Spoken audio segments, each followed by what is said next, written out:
반갑습니다. 자한이쌤입니다. 이번 영상에서는 한국지리 2단원 자연환경과 인간생활에서 첫 번째 소단원인 한반도의 형성과 산지 지형에 대해서 알아보도록 하겠습니다. 바로 가시죠!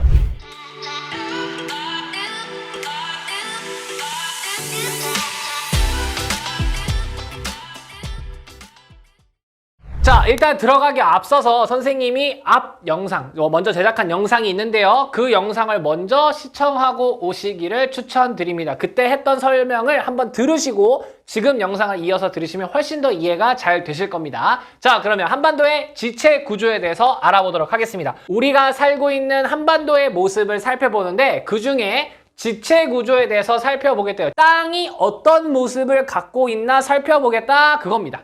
자, 그래서 땅이 어떤 모습인가 보기 위해서 한반도의 암석은 어떤 것들이 있는지 확인을 해보겠대요. 자, 암석은요, 크게 세 종류가 나옵니다. 첫 번째, 우리가 살고 있는 땅 밑에는요, 부글부글 마그마가 이렇게 있습니다.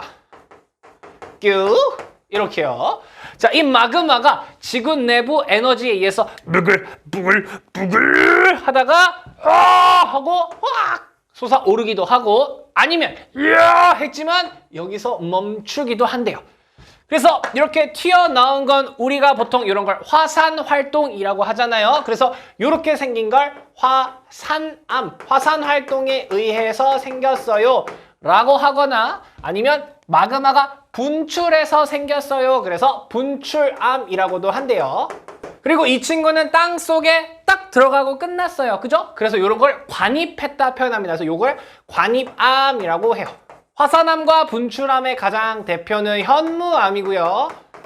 그리고 관입암의 가장 대표는 화강암이 되겠습니다. 자, 요렇게 마그마에 의해서 생긴 거, 그래서 불화자 써서 화성암이라고 한대요. 화성암. 불이 형성한 돌이야 이거예요. 네, 그래서 중생대에 생겼고 신생대에도 생겼는데 가장 대표적인 게 현무암이고 화강암이더라. 네, 요런 건 좀 뒤에서 살펴보도록 할게요. 자, 요렇게 생기는 돌이 있는가 하면 우리가 살고 있는 땅이 있는데 이 위에 뭔가가 쌓여서 돌이 되기도 한대요. 자, 근데 뭔가가 쌓이려면 그냥 땅이면 안 되고요. 반드시 물 속에 있어야 된대요. 여러분 공차, 지난 영상에서 공차의 예시를 들었는데요. 그 공차를 먹다가 우리가 가만히 좀 시간을 냅두면 얘가 이렇게 펄이랑 이런 것들 이렇게 가라앉죠. 이렇게 가라앉죠. 왜요? 물 속에 있으니까 가라앉을 수 있어요. 그냥 일반적인 땅이라면 바람도 불고 비도 내리고 막 이러다 보니까 뭐가 쌓이기가 어렵대요. 즉 여기가 물속이어야 무언가가 쌓일 수 있는데 물도 크게 두 종류가 있더래요. 파도가 치지 않는 잔잔한 바다라면 뭔가 쌓일 수 있겠죠. 그래서 잔잔한 바다이거나 아니면 육지에 그냥 고여있는 물 있죠? 그걸 우리가 호수라고 부르지 않습니까? 요런 두 조건이라면 뭔가가 쌓일 수 있대요. 어떻게 쌓여요? 요렇게 쌓이더래요. 자, 요런 식으로 쌓이더래요. 자, 그러면 바다였을 때와 호수였을 때 뭔가 쌓이는 게 다르겠죠? 바다라면은 바닷가에 살고 있는 친구들이 쌓였을 거예요. 그래서 바다에서 형성된 층이야. 그래서 이런 잔잔한 바다에서 생긴 걸 해성층이라고 부르고요. 호수는 육지 있죠? 육지 있다 보니까 육지에서 형성된 층이야. 그래서 육성층이라고 합니다. 자, 바다네요. 바다니까 이제 바닷속에 살고 있는 뭐 조개, 해조류, 생선 이런 것들이 쌓였을 거예요. 그런 친구들의 성분이 주로 탄산칼슘이더래요. 여기에 쓸게요. 그래서 이 탄산칼슘이 주 성분인 석회암이 주로 생기더라 이거예요. 자, 그리고 육성층, 여기 호수 같은 경우는 주로 육지니까 동식물들이 쌓이는데 동식물들이 여기서 중간중간 탄화되더래요. 탄화가 되다 보니 그 친구들이 우리가 알고 있는 석탄으로 변하더래요. 자, 석탄에는 크게 세 종류가 있습니다. 자, 동식물이 석탄으로 변하는 거잖아요. 그러니까 쉽게 얘기하면 유기물이 변하는 건데 이 석탄이 될 때 얼마나 탄화가 됐냐에 따라서 종류가 나뉘더래요. 하나는 무연탄, 하나는 역청탄, 하나는 갈탄이더래요. 자, 물론 석탄, 그러니까 유기물의 종류랑 시간에 따라서 다르는데요. 주로 무연탄은 고생대 때 퇴적된 동식물에 의해서 생겼고요. 갈탄은 주로 신생대에 퇴적된 친구들이 생겼습니다. 그래서 우리나라에는 이 두 종류가 있더래요. 우리나라에는. 역청탄은 우리나라에 거의 안 나옵니다. 자, 일단 이거 이따가 또 살펴보도록 할게요. 자, 어쨌든 자 이렇게 뭔가가 쌓여서 생긴 돌 이런 걸 퇴적됐다라고 하죠. 그래서 이렇게 생긴 돌을 퇴적암이라고 부릅니다. 퇴적됐다, 쌓였다는 거예요. 너 머리에 비듬 퇴적됐다. 그럼 무슨 뜻이에요? 비듬이 쌓였다는 거죠. 쌓여서 생겼다. 그래서 중생대, 고생대 퇴적암이 대부분이고 신생대 퇴적암은 뭐 협소하다. 이건 지도에서 살펴보도록 할게요.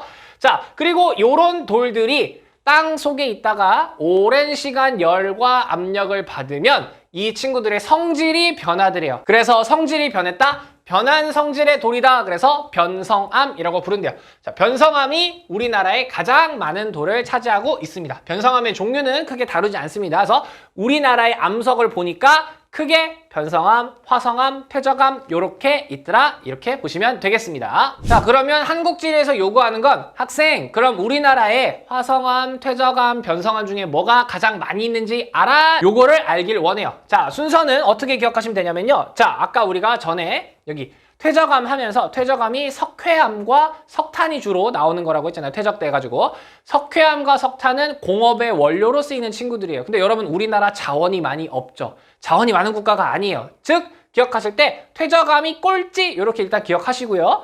그리고 우리나라는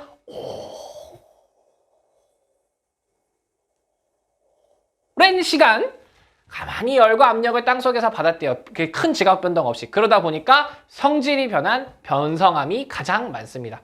그래서 변성암이 1등, 화성암이 2등, 퇴적암이 꼴찌 이렇게 기억을 해주시면 될 것 같습니다. 자, 그러면 우리 배우고 있는 지리, 그러면요 그 돌들 where 어디 있습니까? 그거 어디 있습니까? 지도로 살펴봐야겠죠? 이렇게 체크할 수 있더래요. 자, 여러분 요거 기억하실 때 선생님이 하는 스텝대로 하시면은 요 지도 그냥 바로 그리실 수 있습니다. 한번 해볼게요. 첫 번째, 기본 세팅을 하는 거예요. 우리나라는 일단 다 변성암이다 이렇게 가는 거예요. 즉 한반도의 대부분은 다 변성암이다. 일단 세팅해 놓는 거예요. 일단 쭉 세팅을 해놓고요. 그러고 나서 고생대가 됩니다. 고생대.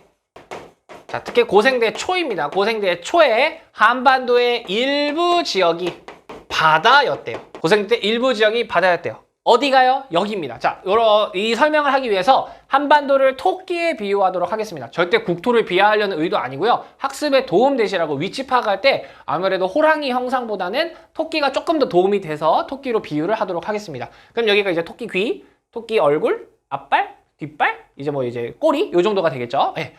자, 그럼 토끼를 딱 봤을 때요. 토끼의 목을 졸라주세요. 목을 졸라주세요. 그게 여기 평남분지예요. 예, 목을 졸라주세요. 그리고 이제 그 연예인들이 보통 잘 하는 보통 섹시 포즈라 그러죠. 요 토끼한테도 부탁한 거예요. 섹시 포즈 취해주세요. 그러니까 어떻게 한 거예요? 이렇게 한 거예요. 이렇게. 그게 여기 옥천스곡대라고 써있는 요거. 여러분 이거 지금 이름에 신경 안 쓰셔도 됩니다. 이름에 스트레스 받지 마세요. 이런 거 절대 안 물어봅니다. 네. 이런 거 물어보면 너무 지엽적이잖아요. 그죠? 네. 여기 지금 초록색으로 체크한 부분이 고생대 초에 이 지역들이 바다였대요. 바다래요. 바다니까 바다에서 형성된 층, 해성층이 여기서 발견이 됩니다. 해성층. 자, 바닷속에 있는 친구들이 쌓였겠네요. 조개, 해조류, 뭐 생선 이런 것들이요. 그런 친구들의 주성분 뭐였냐면 탄산칼슘이었어요. 탄산칼슘이 주로 만든 돌 석회암. 그래서 지금 체크한 요 초록색 부분에서 석회암이 발견되더라. 퇴적암이 이런 데 있더라. 이렇게 체크하시면 되겠습니다. 자, 고생대 한 번이 더 나옵니다. 고생대 말에 일부 지역이 호수였대요. 호수, 육성층이 되겠네요. 육지에서 동식물 친구들이 굳어져가지고 생긴 거 석탄. 그래서 이 지역에서 석탄이 나오더래요. 어디요? 여기요, 똑같이요. 그래서 처음에는 바다였고 그 다음엔 호수였구나. 질문이 들겠죠. 선생님, 여기는 과거에 왜 바다였고 왜 호수였습니까? 선생님도 몰라요. 학자들도 몰라요. 왜요? 우리는 지금 후대에 여기 있는 돌을 파가지고 그 지층을 분석했더니 야, 이거 바닷가 성분이잖아. 이때 바다였나 봐. 이거 호수 성분이잖아. 이거 호수였나 봐. 그렇게 우리가 추측한 거지 그 시대에 왜 바다였고 왜 호수였는지는 알 수 없어요. 우리가 타임머신 타고 가봐야 돼요. 그러니까 여러분들 그냥 바다였대. 끝. 받아들이세요. 호수였대. 받아들이세요. 끝. 왜 바다였지? 왜 호수였지? 그 원인을 알고 싶어. 그 이유를 알고 싶어. 이 호기심이 지리가 싫어지는 지름길이에요. 우리가 접근해야 될 건 뭐? 여기서 석회암 그리고 석탄이 발견된다. 왜? 과거에 바다였고 호수였어서 끝! 그러니까 인간이 여기 있는 곳에서는 석탄하고 석회암을 캤겠죠. 그게 지리가 물어보고 싶은 거지. 왜 바다였어? 왜 호수였어? 안 물어봐요. 좋습니다. 요거 꼭 체크해 주시기 바랍니다. 자, 그리고 이제 중생대가 됩니다. 중생대 일부 지역이 호수였대요. 어디가 호수냐면 여기 경상도 부근이 호수였대요. 경상도 부근이 호수였대요. 어머! 호수는 무슨 층? 육성층. 그러니까 선생님 육성층이니까 동식물이 있었겠군요. 그럼 그 동식물들이 탄화돼가지고 여기선 석탄이 발견돼야 되겠군요. 맞아요. 원래대로라면 그랬을 거예요. 그러나 중생대 때 살고 있던 동식물들의 가장 대표가 공룡이에요. 공룡. 공룡들이 여기 호수 바닥에서 꾸가 하고 놀았는데 얘네가 딴 데 가서 죽었어요. 놀게만 여기서 잔뜩 놀고 딴 데 가서 죽었어요. 그래서 아쉽게도 경상도에서 석탄이 나오진 않고요. 대신 뭐가 나오냐면 공룡 발자국은 발견이 돼요. 공룡 발자국이 발견되더라. 네, 어디서? 여기 경상도 고성이라는 곳에서 발견이 됩니다. 네, 이거 중요하니까요. 한국지에서 많이 물어봅니다. 공룡 발자국이 발견되더라. 그러니까 중생대 퇴적암이 발견되는 거겠죠. 여기서요. 자, 그리고 마지막 신생대에 퇴적암이 발견되더래요. 선생님 퇴적암? 그래서 여기서 석탄이 나와요. 어디 가요? 여기요. 토끼 귀 끝부분이요. 여기요. 여기가 과거에 뭐 바다였는지 호수였는지 정확한 건 알 수가 없어요. 고등학교 교육 과정에서 여기까지 다루진 않아요. 신생대 퇴적암이 있대요. 거기서 석탄이 나온다고 합니다. 여기요. 자, 이거가 왜 이렇게 자세히 못 들어가는 이유는 북한 지역이기 때문에 한국 학자들이 가서 답사를 제대로 못했습니다. 그러다 보니까 이 지역에 대한 논문 자료량이 확실히 떨어지다 보니까 그냥 우린 결과값만 기억하시면 돼요. 여기서 석탄이 주로 나왔다. 자, 그럼 여기도 석탄, 여기도 석탄이죠. 조금의 차이가 있습니다. 얘는 고생대 때 쌓인 친구들이 만들어진 거고요. 얘는 신생대 때 쌓인 친구들이 만들어진 거예요. 그러다 보니까 여러분 석탄 기억하실 때 음식물 쓰레기로 비유해서 기억해 주시면 좋아요. 음식물 쓰레기 여러분 갓 버린 거, 방금 버린 음식물 쓰레기. 우리가 그거 꽉 압축기에 넣고 꽉 하면은 국물 뚝뚝뚝 떨어지죠. 그게 요거예요. 신생대 얼마 안 됐잖아요. 갓 버린 음식물 쓰레기인 거예요. 그래서 여기서 나오는 게 갈탄이라는 친구인데 갈탄. 석탄은 석탄이에요. 근데 이제 쥐어짜면은 그게 액체가 나와요. 그게 액화석탄. 그러니까 석탄을 액화한 거예요. 석유처럼 쓸 수 있대요. 나름 나중에 석유의 대체 자원이 될 수 있는 친구라고 합니다. 그거 여기서 나오네요. 여기서. 네, 근데 북한은 이거 이렇게 만들 수 있는 그 자본과 기술이 많지 않다 보니까 이게 활발하지 않은데 우리가 나중에 통일되면 이용할 수 있다고 합니다. 네, 어쨌든 이렇고요. 자, 아주 오래전에 버린 음식물 쓰레기라고 생각하시면 돼요. 그거는 아주 오랜 기간 동안 딱딱하게 굳었겠죠. 딱딱하게 굳으니까 이 친구는 무연탄이 주로 되더래요. 연기가 안 나는 탄. 그러니까 연탄 생각하시면 돼요. 연탄. 네, 연탄. 네. 그래서 이런 것들이 여기서 나오더라. 어디서? 여기. 토끼 이렇게 목 조르는 여기 목 조르는 형상하고 여기서는 석회암하고 무연탄이 나오더라. 이렇게 접근하시면 될 것 같아요. 자, 그러면 나머지 부분들 이렇게 빈 곳들이 나오죠? 여기가 자연스럽게 기본 세팅 변성암으로 접근하시면 되는 거예요. 네, 괜찮으시죠? 자, 방금 살펴본 거를 텍스트로 정리해 보도록 하겠습니다. 자, 변성암은요, 시원생대, 그러니까 고생대보다 훨씬 이전에 만들어진 돌들이에요. 그러니까 오랜 시간 열과 압력을 받았으니까요. 그거 어디 있습니까? 여기 있습니다. 요런데요. 자, 여기에 지괴라는 표현이 있는데요. 지괴, 땅덩어리입니다. 여러분, 금괴라는 뜻, 금괴라는 말 들어보셨죠? 금괴, 덩어리, 그러니까 땅덩어리라는 거예요. 딱딱한 땅덩어리인데 요런 데에 있대요. 요런 데. 이름에 크게 이렇게 스트레스 안 받으셔도 괜찮습니다. 이렇게 체크하고요. 변성암이 주로 있대요. 변성암은요, 풍화침식에 좀 강하대요. 강하다! 이렇게 생각하시면 돼요. 자, 그리고 고생대 때 일부 지역이 바다였대요. 그래서 해성층. 바다 어딘데요? 여기 토끼 목 조르는 부분하고 여기하고 여기가 과거에 바다였대요. 그러다 보니까 석회암이 분포하더라. 자, 요 분포하는 해성층을 조선 누층근이라고도 표현을 합니다. 요건 이제 추가 표현을 하나씩 이제 덧붙여서 기억해 주시면 될 것 같아요.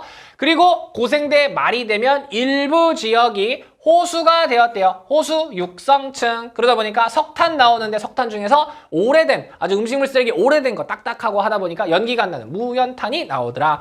이 육성층을 평안노충근이라고도 부르기도 한대요. 추가로 기억해 주시면 될 것 같아요.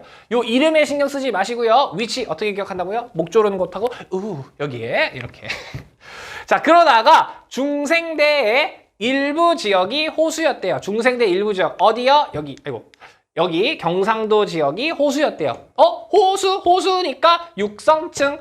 육성층이니까 이제 선생님 동식물들 쌓여가지고 석탄 나와야 되는데 석탄이 안 나오더라. 아쉽게도 공룡들이 여기서 다 죽지 않았더라. 그래서 공룡의 발자국만 발견할 수 있더라. 네, 이렇게 보시고요. 그리고 신생대의 일부 지역에 퇴적암이 생겼다. 어디? 토끼 귀 끝부분. 그래서 여기서 갈탄이 나온다. 그래서 이거 꾹 짜면은 액화할 수 있다. 꾹 짜서 석탄을 액화해서 만들기도 한다. 자, 그래서 살펴보면요. 기본 세팅이었죠. 우리나라 변성암 전체가 그냥 다 변성암이다. 기본 세팅. 시원생대 변성암들이 이렇게 많이 생겼대요.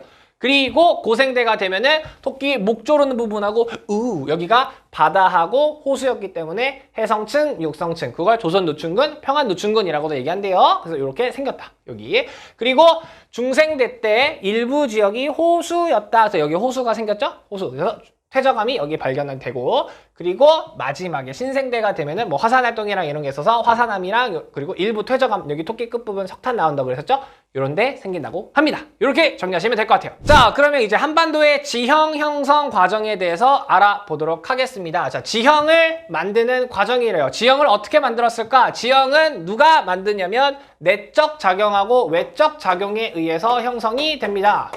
자, 내적 작용, 지구 내부의 에너지에 의해서 해서 지형이 만들어지기도 하고, 지구 외부의 힘에 의해서 만들어지기도 한대요. 지구 외부의 힘이 태양 에너지입니다. 태양 에너지.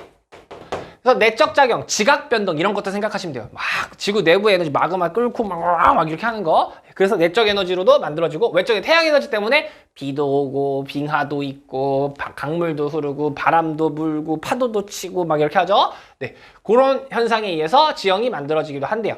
자, 그러면 지각 변동, 즉 한반도에 이 내적 작용이 어떻게 일어났나 시대별로 한번 쭉 봤대요. 시대별로. 여기 지우고요. 내적 작용이랑 외적 작용 전 영상에서 좀 자세하게 설명해 놨거든요. 한번 보시면 되겠습니다. 자, 시대별로 지각 변동 봤더니 우리나라는요, 쭉 봤더니 고생대쯤까지는 정말 평온한 상태였대요. 그렇게 큰 지각 변동이 없었대요. 그러니까 그 시간 동안 계속 이렇게 변성암이 생기기도 하고 쭉 이렇게 이어졌다 이겁니다. 네, 그러다가 언제부터? 이 중생대 때부터 지각 변동이 아주 활발하게 이루어지더라. 그리고 미리 좀 설명을 하고 가면요. 여기 결층이라고 나오죠. 결층. 여기 뭐냐면요. 그러니까 우리 고생대 때 일부 지역이 바다였다 그랬죠? 그러니까 바다인 이 층이 생긴 거예요. 그리고 여기 조류운동이라고 해서 얘가 이 바다가 나중에 다시 육지가 됐대요. 육지에서는 뭐가 쌓일 수 없다 그랬죠. 쌓일 수 없으니까 그때 아무것도 없다. 우리가 왜 결석생이라는 표현을 하잖아요. 결석이 뭐예요? 학교를 안 왔다죠. 결층이 뭐예요? 층이 없다. 층이 안 쌓였다 이거예요. 안 쌓이고 다시 그 위에 호수가 돼서 호수층이 있다. 이런 뜻이에요. 결층이 그런 뜻입니다. 자, 아무튼 중생대부터 지각 변동이 일어나기 시작합니다. 그때 3개의 큰 지각 변동이 일어나는데요. 그거 텍스트로 살펴보도록 하겠습니다. 첫 번째는 송림 변동이에요. 자, 중생대 때 지각 변동 3번이 일어납니다. 첫 번째는 송림 변동이래요. 여러분, 여기부터 이름이 너무 어려워지죠? 송림 변동 또 뭐야? 뭐 이렇게 많아? 이름에 집착하지 마세요. 자, 스토리로 기억해 주세요. 자, 지각 변동이 일어났는데, 즉 땅이 막 흔들리고 막 마그마가 들끓었다 이거예요. 근데 이 마그마들이 땅을 뚫진 못하고 하고 여기서 멈췄대요. 즉 중생대 때 일어난 모든 운동들은 다 화광암이 생기는 작용이라고 보시면 돼요. 관입했어요, 다. 네, 마그마가 관입했다는 거예요. 즉 송림 변동은 마그마가 관입했는데요. 어디를 주로 했냐? 북한 쪽, 즉 북부 지방의 땅을 흔들어 놨다 이거예요. 북부 지방의 화강암들이 하고 올라갔다 이거예요. 네, 그겁니다. 그래서 북부 지방에 지각 변동이 일어났다. 그러다 보니까 지질 구조선이라는 게 생겼대요. 요거 다 하고 최종적으로 정리를 해드릴게요. 자, 그리고 두 번째 대보조산 운동. 자, 이름에 대자가 들어가잖아요. 굉장히 큰 지각 변동이었대요. 그러다 보니까 한반도 전체를 그냥 막 흔들었던 거예요. 한반도 전체에 지각 변동을 갖고 온 운동이다. 네, 그래서 보세요. 넓은 여기 보면 한반도 전역에 영향을 끼쳤다.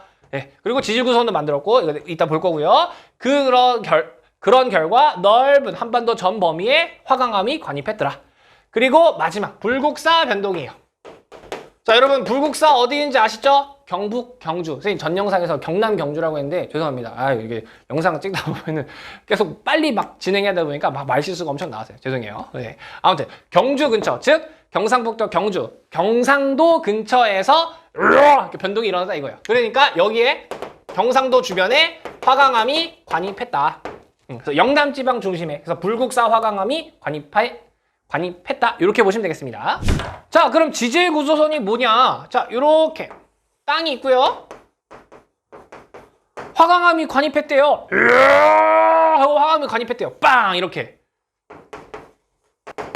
자, 그러면 요 땅 입장에서 나는 가만히 있었는데 땅은 가만히 있었는데 갑자기 밑에서 이렇게 오는 거잖아요. 그죠? 그러니까 요 땅 표면이 아주 약해진 거죠. 확 치고 올라온 거니까. 치고 부순 건 아니고 딱 여기서 멈춰버리니까 여기에 엄청나게 흔적, 아픔을 준 거죠. 상처를 준 거예요. 그러다 보니까 여기가 이렇게 막 이렇게 깨진 거예요. 이렇게 깨진 거예요. 그 깨진 게 한반도 전역에 화강암이 막 들어왔대요. 그러니까 이 깨진 것들이 연결돼가지고 선을 이뤘다 이거예요. 그렇게 생긴 요런 이 틈들에 이어진 선, 그거를 지질구조선이라고 하는 거예요. 지질구조선. 예, 여기 보면 막 선 그어있는 거 보이시죠? 이렇게 생기게 됐다 이겁니다. 그래서 여기 보시면 한반도의 지형은 이렇게 된 게 아니고 여러 개의 충돌 과정 뭐 이렇게 있었는데 그때 지질구조선이 형성되었고 그 지질구조선에 의해서 지금 우리가 알고 있는 지형들이 생기게 되었다. 이렇게 보시면 될 것 같아요. 자, 근데 여기 앞에서 PPT에서 지질구조선의 뭐 방향이라는 게 나왔죠. 자, 우리 스토리로 아까 송림변동 송만 쓸게요. 네, 송림변동은 북부지방에 주로 했대요. 그죠? 그리고 대보조산운동 대만 쓸게요. 요거는 한반도 전체에 만들었고요. 그 다음에 불국사 변동은 경상도 주변, 영남지방에 이렇게 만들었다고 했잖아요. 자, 북부지방에 이렇게 화강암이 딱 관입하니까 이때 여기 이쪽에 지질구조선이 생겼다 이거예요. 근데 그거에 이 선의 방향을 보니까 이 선이 우리의 그 옆에 있는 나라, 중국에 있는 랴오둥 반도라는 곳이 있어요. 랴오둥 반도 방향하고 비슷하네. 그래서 랴오둥 방향에 지질구조선이 생겼댔다. 그래서 랴만 쓸게요. 이렇게 표현하는 거고, 한반도 전체에 영향을 주다 보니까 주로 남한 지역에 또 이게 구조선들이 생겼더래요. 요거는 중국을 바라보는 방향하고 비슷하다. 그래서 중국 방향에 구조선이 생겼다. 이렇게 표현을 하는 겁니다. 텍스트에 랴오둥 방향 지질구조선, 그게 송림변동 북부지방. 대보조선운동은 넓은 범위니까 이제 중국 방향의 지질구조선, 한반도 여기 아래쪽 이쪽에 이게 지질구조선이 이렇게 생겼더라. 그래서 여러분 이거 암기하는 팁을 조금 이렇게 좀 들어도 될지 모르겠지만 아무래도 여기가 이제 북한이죠. 북한이 중국이랑 친하잖아요. 중국이랑 친하니까 중국말 랴오둥 이렇게 한 거고 우리는 남한이잖아요. 남한은 한국말 써야지. 중국 이렇게 한 거죠. 도움이 되시면 좋겠습니다. 네. 좋습니다. 자, 중생대의 지각 변동을 알아봤고요. 이번에는 신생대의 지각 변동을 알아보겠습니다. 신생대 하면 이제 비교적 최근입니다. 자, 그때 일어난 두 가지의 지각 변동. 첫 번째는 경동성 요곡 운동입니다. 아유, 이름이 너무 어렵죠? 이렇게 기억해 주세요. 자, 우리가 살고 있는 지구는요, 밑에 판이라는 퍼즐 조각 같은 그런 것들이 있대요. 네, 세계지리에서는 좀 세게 다루지만, 네, 한국지리에서는 그렇게 세게 다루지 않습니다. 어쨌든, 이 판이 움직이는 것 때문에 동해가 벌어진대요. 동해가 벌어지고 있대요. 그러니까 동해가 넓어지고 있대요. 그래서 동해는 고마운 친구예요. 우리나라하고 일본 사이를 멀어지게 해줘요. 그러니까 어쨌든 이런 것 때문에 자, 한반도 그림이 여기 있어서 요거 쓸게요. 자, 한반도가 이렇게 있을까? 토끼가 이렇게 있었습니다. 동해가 밀렸대요. 동해가 밀었대요. 일본하고 이렇게 밀었대요. 이렇게 양쪽으로 밀었대요. 그러니까 우리 토끼가 이렇게 있다가 여기 민 거죠. 밀지 마. 이렇게 해서 올라간 거예요. 어디만? 이쪽만. 어디? 이쪽만. 한반도의 동쪽이 치우쳐져서 위로 올라간 거예요. 아, 경동 동쪽으로 치우쳐져서 요곡 운동 일어났다 이거예요. 그래서 경동성 요곡 운동이에요. 그러다 보니 동해안 쪽이 높아지는 계기가 됐습니다. 동해안 쪽이 높아져요. 그래서 동해안 쪽에 높은 산맥들이 형성이 되었다. 자, 비대칭 융기 운동이라고 했는데요. 자, 여기 서해안은 그럼 안 올라간 거예요? 아니에요. 서해안도 올라갔어요. 그러니까 원래 이렇게 평평했던 땅이 여기서 이렇게 올라간 거예요. 이런 식으로. 그러니까 동해안이 많이 올라간 거고 서해안도 조금 올라간 거예요. 그러니까 비대칭으로 융기했다 이거예요. 네, 비대칭. 서해안이 융기 안 했다가 아니고 서해안이 조금, 동해안은 많이 했다고 생각하시면 돼요. 왜냐면 인간이래요. 토끼가 이렇게 들어질 때 지금 내 이쪽은 들리면서 살짝 올라가긴 했잖아요. 어쨌든. 그죠? 네, 그거예요. 네. 그리고 마지막에 화산 활동이 일어났대요. 그래서 드디어 원래는 우리 계속 관입했죠. 하고 여기서 멈췄는데 그냥 터졌다. 그러다 보니까 우리가 알고 있는 화산 지형들, 백두산, 제주도, 울릉도, 독도 같은 화산 지형들이 만들어졌다. 이렇게 신생대 지각 변동을 정리할 수 있겠습니다. 자, 그래서 우리나라 산지의 특징을 보면요. 우리나라 산지는 동쪽이 높아요.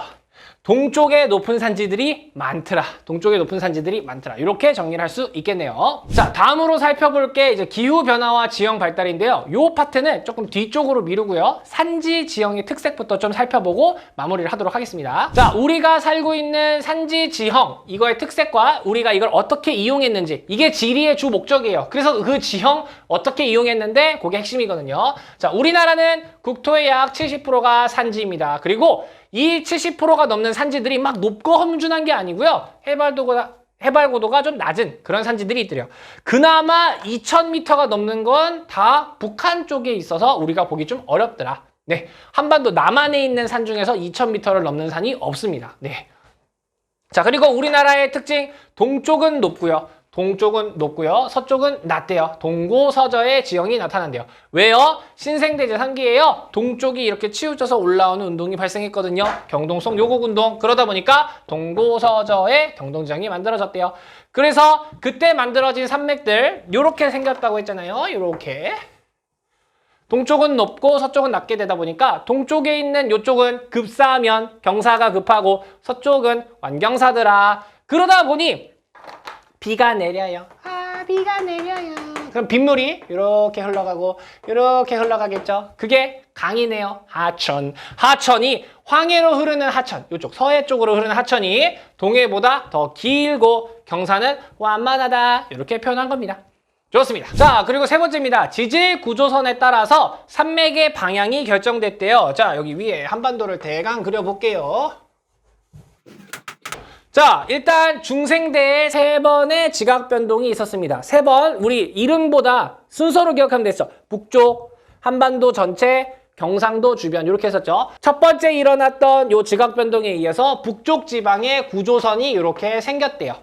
선생님 정확히 그린 건 아니고요. 이해를 돕기 일단 이렇게 그렸습니다. 정확한 위치는 아니에요. 자, 그리고 두 번째 이 지각 변동에 의해서 남한 전체, 한반도 전체 이런 식으로 그 지질 구조선이 생겼다고 합니다. 자, 그러다 보니까요, 이 지질 구조선을 따라 오랫동안 침식이 되다 보니 일정한 방향으로 골짜기하고 산맥이 형성됐대요. 그 방향이 얘는 아이고 북한은 중국이랑 친하죠? 북한 중국말 리아오뚱 방향, 우리는 한국어 중국 방향 이렇게 체크하시고요. 자, 이걸로 인해서 1차 산맥과 2차 산맥이 형성이 되었대요. 자, 중생대 때 이런 구조선 방향이 결정이 됐고 신생대 제3기에 어떤 일이 발생합니까? 여기가 들리죠. 이렇게요. 여기가 이렇게 들리죠. 이렇게요. 경동성 요곡 운동에 의해서 높은 산맥들이 형성됩니다. 어디에요? 동해안 쪽이에요. 이렇게 한 요 정도 이렇게 높게 요쪽에 높은 산맥들이 형성되더래요.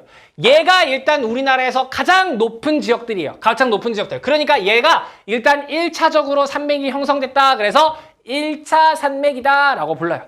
네, 그리고 일괄적으로 이렇게 들어진 거다 보니까 연속성이 좀 강하다 이렇게 표현을 하는 겁니다. 그래서 대표적인 게 태백산맥, 뭐 함경산맥 이렇게 있더라. 네, 이렇게 된 거고요. 자, 이 와중에 이 지질 구조선들은 그대로 있었겠죠. 여긴 들렸고 여기 이게 있는데요. 자, 지질 구조선 어떻게 생긴 거였냐면 아까 땅 이렇게 있었고요.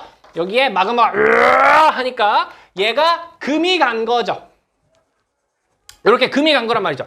여러분, 금이 갔단 얘기는 약하다는 얘기예요. 자, 우리가 뭔가 물건을 부술 때 금이 있으면 그 금을 빡 때리는 게 훨씬 더 유리하잖아요. 잘 부서지잖아요.